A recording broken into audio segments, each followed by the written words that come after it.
नमस्कार विद्यार्थियों। आज का हमारा टॉपिक है रबड़। रबड़ वृक्षों का दूध है, यानी रबड़ जो है वह हमें वृक्षों से दूध के रूप में प्राप्त होता है। यह मुख्यतः हीविया ब्राजीलियंसिस नामक एक वृक्ष होता है, उससे प्राप्त किया जाता है।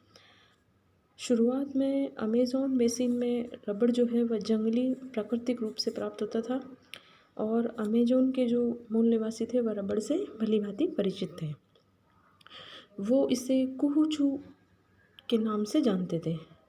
आरंभ में रबड़ का उपयोग पेंसिल के चिन्हों को मिटाने के लिए किया जाता था, लेकिन धीरे धीरे 1839 में चार्ल्स गुडईयर द्वारा जब वल्केनाइजेशन की प्रक्रिया की आविष्कार ने रबड़ के बड़े पैमाने पर प्रयोग की नींव डाली।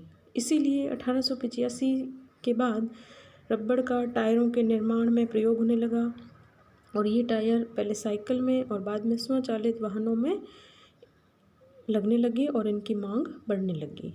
रबड़ एक बहुउद्देशीय वस्तु हो गई है।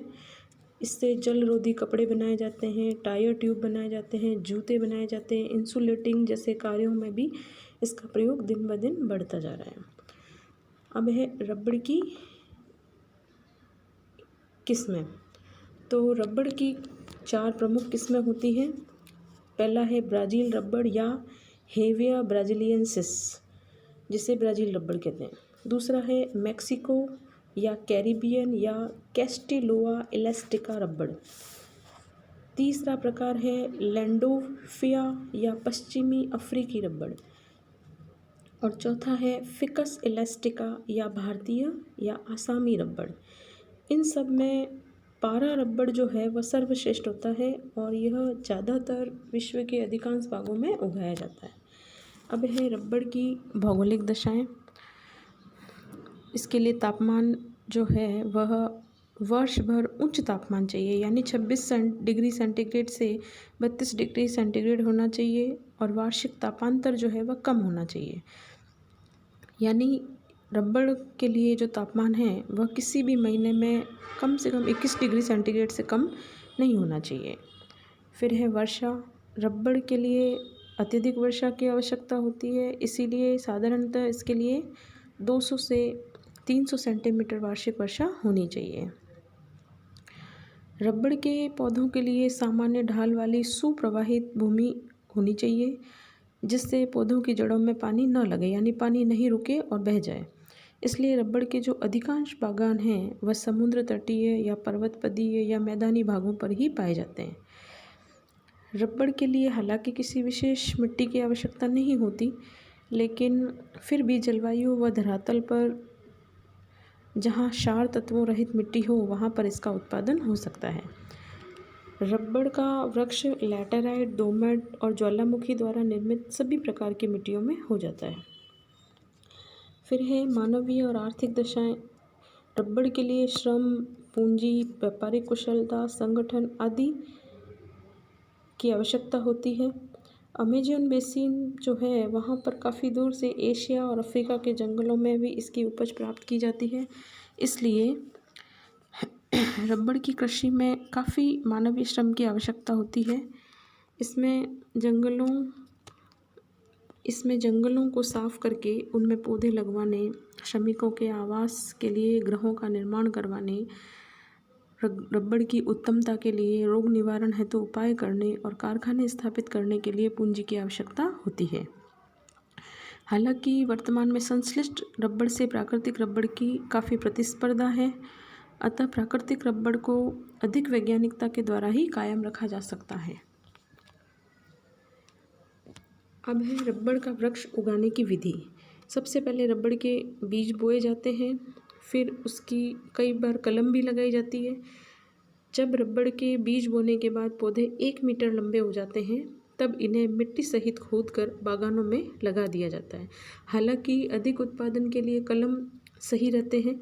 जब रबड़ का पौधा 7 वर्ष का हो जाता है तो उसमें दूध निकलना शुरू हो जाता है। एक रबड़ के पौधे से लगभग 25 वर्षों तक दूध प्राप्त हो सकता है। अब है इसका उत्पादन और वितरण।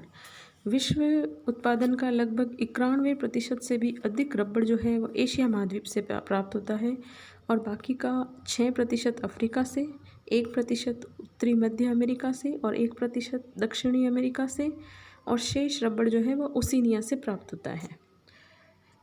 विश्व के अधिकांश रबड़ का उत्पादन थाईलैंड, इंडोनेशिया, मलेशिया, भारत आदि देशों से प्राप्त होता है। इसके अलावा वियतनाम, चीन, श्रीलंका, नाइजीरिया, फिलीपींस ये सब भी अन्य उत्पादक देश हैं। आइए अब हम जानते हैं कि प्रत्येक देश में कितना उत्पादन होता है। थाईलैंड विश्व का सबसे बड़ा उत्पादक देश है। यहाँ प्रतिवर्ष 31.29% रबड़ उत्पादित किया जाता है। यहाँ पर जो चीनी वंश के छोटे कृषक हैं वो ज़्यादातर रबड़ उगाते हैं।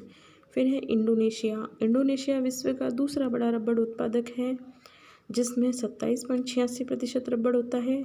यहाँ पर जावा द्वीप के पूर्वी और पश्चिमी भागों में, सुमात्रा द्वीप के पूर्वी और मध्य पश्चिमी समुद्र तटीय क्षेत्रों में तथा बोर्निया, सेलेबीज आदि में उगाया जाता है। इस देश का लगभग 55% उत्पादन छोटे कृषकों द्वारा होता है। फिर है मलेशिया। मलेशिया विश्व का तीसरा बड़ा रबड़ उत्पादक देश है। यहाँ प्रतिवर्ष विश्व का लगभग 10.92% रबड़ उत्पादित किया जाता है। यहाँ रबड़ का उत्पादन बड़े बड़े बागानों में किया जाता है और रबड़ के बागान जो है वो सेलंगोर और नेग्री में स्थित है। रबड़ बागान पर मलाई, चीनी और तमिल लोग काम करते हैं, इसलिए यहाँ कुल निर्यात आय का लगभग 66% निर्यात हो जाता है। अब है भारत विश्व का चौथा बड़ा रबड़ उत्पादक देश है। यहाँ पर लगातार उत्पादन में वृद्धि हो रही है, अतः यह विश्व का लगभग 8.92% भाग उत्पन्न करता है।